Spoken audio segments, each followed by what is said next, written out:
से मैंने सुना है माता सुमित्रा जी अपने हिस्से के खीर को कुंटी पर टांगकर घर के कार्य में व्यस्त हो गई। कहते हैं कोई चील उड़ती हुई आई, पंछी चील जानते ना आप, और उस कटोरे को उड़ा करके ले गई जिस भी पात्र में था, और केसराचल पर्वत पर चली गई। देखा सब पक्षी बोल रहे थे, उसका मन भी किया मैं भी बोलूं। जैसे ही बोलना चाह रही थी वो खीर का कटोरा नीचे गिर गया, और नीचे तो माता अंजनी भगवान शिव के ध्यान में निमग्न थी। सो हाथ पे वो कटोरा आ गया। माता अंजनी ने सोचा शिव जी का प्रसाद है, उसी को पा गई। संत लोग कहते हैं उसी से श्री हनुमान जी की उत्पत्ति हो गई। बोलिए हनुमंत लाल की जय। शंकर सुवन केसरी नंदन, तेज प्रताप महाजगवंदन। हनुमान जी का प्रादुर्भाव हो गया। माता सुमित्रा तो उदास हो गई, रोने लगी। अब मुझे कोई पुत्र होगा ही नहीं, तुम दोनों पुत्रवती हो जाओगी। कैकेयी बोली बहन रोने से क्या होता है, अभी तो हमने भी नहीं खाया है, ये ले मैं अपने में से आधा दे देती हूँ। कौशल्या जी बोली खाया तो मैंने भी नहीं है, ले मैं अपने में से आधा दे देती हूँ। डबल मिल गया ना, कैकेयी ने भी दिया, कौशल्या ने भी दिया।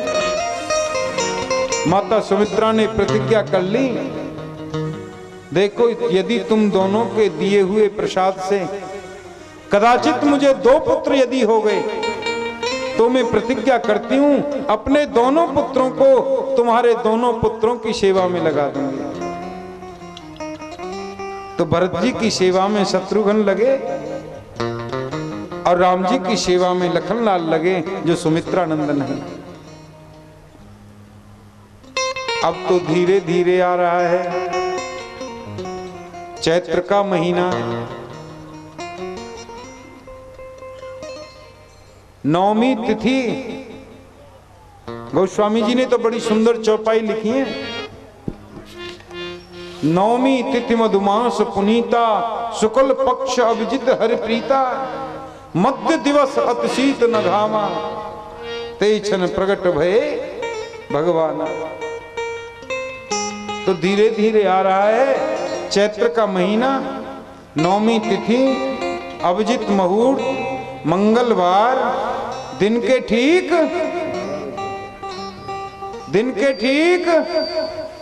कितने बजे?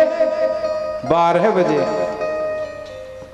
माता कौशल्या के कक्ष में राम जी ने अवतार ले लिया। बाहर किसी को पता नहीं है, अभी अंदर लिया है अवतार। चतुर्भुज रूप में अवतार लिया है। 4 भुजाएं हैं, शंख चक्र गदा पद्म हाथ में सुशोभित हैं और पीतांबर धारण कर रखा है। मैया ने देखा, प्रणाम किया। राम जी बोले प्रणाम काहे को कर रही हो मैया, मैं तो तुम्हारा बेटा हूं। तुम पुराने जमाने में मनु और शत्रुपा थे,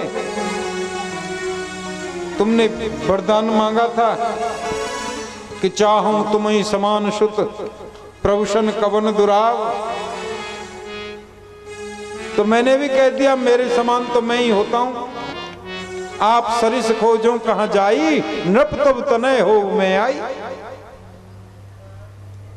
अब तुम्हारा वरदान पूरा करने के लिए मैं तुम्हारा बेटा बनकर आ गया।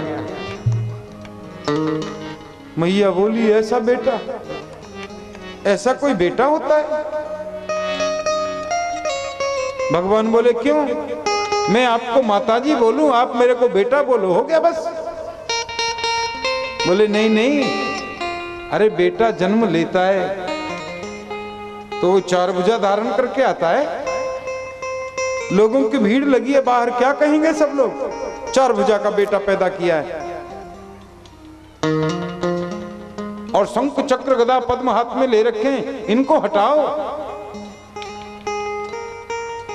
भगवान ने आयुध अंतर्धान कर दिए, शंख चक्र गदा पद्म सब चले गए।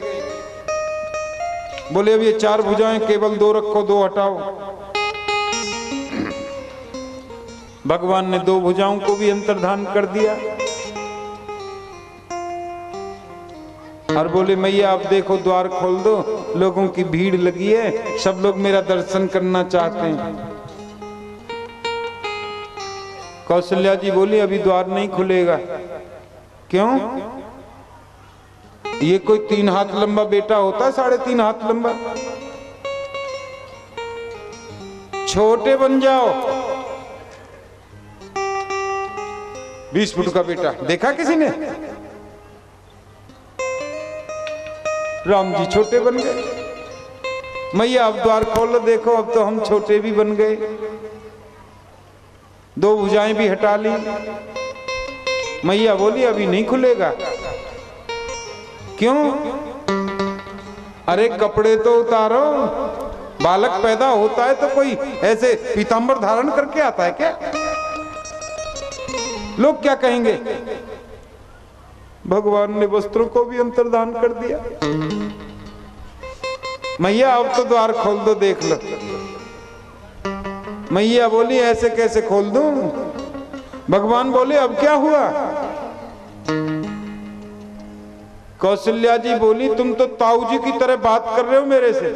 बालक पैदा होता है तो बात थोड़ी करता है। भगवान बोले फिर? मैया बोली रोता है बालक, रो तो सही। सुन बचन सुजाना रोदन ठाना, होई बालक सुरभूपा। बोली रामचंद्र भगवान की। सबको दर्शन हो रहा है राम जी का। जोरदार ताली बजा दो, भगवान राम का अवतार हो गया।